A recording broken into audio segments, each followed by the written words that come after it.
Que la paix soit sur vous toutes et tous, mes très chers. Nous nous retrouvons avec notre cher Mohammed, que la paix soit sur lui, qui nous met en garde ces dernières nuits du mois de Ramadan et pour toute notre vie, en nous disant que celui qui n'invoque pas Dieu, Dieu se met en colère contre lui. Il se met en colère contre lui car il est le généreux, le Karim. Il veut te donner et il veut répondre à tes invocations et à tes besoins.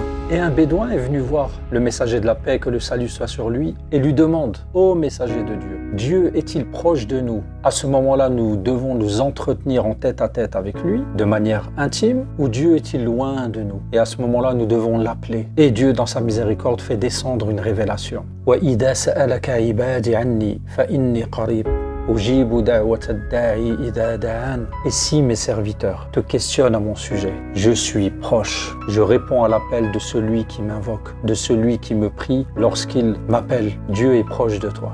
Et ce verset, ce signe de Dieu qui descend sur nous durant le mois de Ramadan, vient nous confirmer que Dieu te veut le bien. Dieu, le clément, le miséricordieux, ne dit pas « dis-leur ». Il parle directement à ton cœur. Si mes serviteurs te questionnent à mon sujet, je suis proche. Afin d'éviter cette colère, mais surtout de courir vers cet amour. Et durant le mois de Ramadan, nous avons cette facilité spirituelle avec le jeûne, avec la fréquentation de la mosquée, la fréquentation des hommes et des femmes pieuses, de revenir, et nous avons cette force spirituelle de demander à Dieu. Et c'est l'outil sur lequel j'insiste aujourd'hui. C'est l'invocation, de ne jamais désespérer de l'invocation et d'être constant, un des outils spirituels les plus importants que nous devons enraciner dans nos cœurs pour l'après-Ramadan et durant toute notre vie. Et il veut de nous que nous nous entretenions avec lui, un entretien intime de ton cœur à lui. Comment faire, mon frère? Par la prosternation. Fais de longues prosternations. De retour à la mosquée chez toi à la maison, en priant la nuit, le matin ou dans la journée, prolonge tes prosternations si tu peux. Lève tes mains au ciel et baisse ta tête. Et mets-toi en position de vulnérabilité et invoque Dieu. Et sois en présence de ce verset. Je suis proche. Il écoute et il veut répondre à tes besoins. Et Isa, que la paix soit sur lui, dit à ses frères: وَكَلِّمِ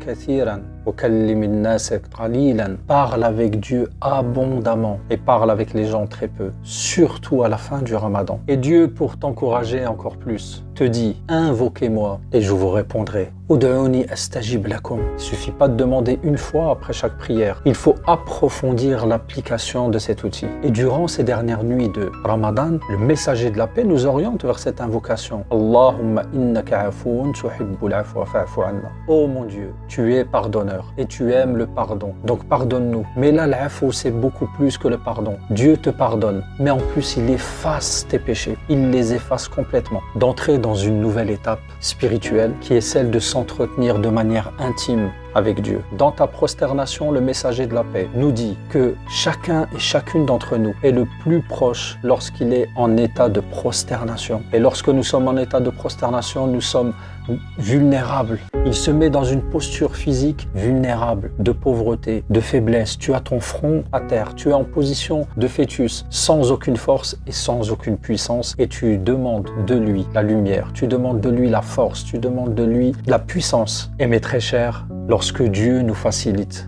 l'application de cet outil spirituel, prophétique, qui est l'invocation. D'invoquer Dieu et de ne pas se lasser de l'invocation. L'invocation a une saveur que ne peut goûter que le cœur que Dieu aime. Et écoutons ensemble cette sagesse de Ibn Atallah qui dit: إِذَا أَطْلَقَ لِسَانَكَ لِطَلَبْ فَاعْلَمْ أَنَّهُ يُرِيدُ أَنْ يُعْطِيَكَ. Et quand Dieu délie ta langue en t'inspirant de le prier, de l'invoquer, sache qu'il veut te donner. Et il nous arrive, durant ce mois de Ramadan et durant nos vies, des moments où une porte de l'invocation s'ouvre et nous demandons, avec des larmes, avec un désir ardent du cœur. Sache que c'est le signe que Dieu veut te donner. Il est le généreux, donc demande-lui, mon très cher. Et le modèle prophétique nous oriente vers l'invocation.